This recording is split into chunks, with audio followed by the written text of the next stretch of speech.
చాలామంది ఇప్పుడు ఫీలవుతున్నారు, బాధపడుతున్నారు. జరిగిపోయిన దాన్ని తిరిగి తీసుకురాలేము గదా! మనం మాట్లాడే ప్రతి మాటకి విలువుంటుంది. అలానే మన మాట ప్రతి మాట గూడా ఫ్యూచర్‌లో దీన్నే రిపీట్ జేస్తా ఉంటారు. మనల్ని అడుగుతా ఉంటారు. ఎందుకంటే, మనం ఇప్పుడు మాట్లాడిన మాట ఎన్ని రోజులకైనా ఇక్కడ ఉండిపోతుంది కాబట్టి యూట్యూబ్‌లో. మనం ఫ్యూచర్‌లో ఎవరైనా సరే దాన్ని మళ్ళీ ఎనక్కెళ్ళి చూడాలనుకుంటే చూస్తారు. అక్కడ ఏమైనా తప్పులు మాట్లాడితే దాన్ని కట్ చేసి మనకైతే చూపిస్తా ఉంటారు. ఇప్పుడు అదే జరుగుతుంది పోసాని విషయంలో.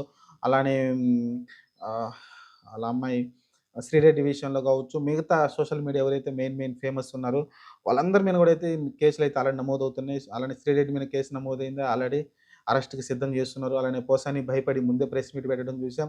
పోసాని అంతకుముందు ఎంత దారుణంగా మాట్లాడడం జూసాం. నా కొడుకులు, ఈ నా కొడుకులు అని కొంచెం చాలా నేను జస్ట్ కొడుకుల వరకే మాట్లాడాను.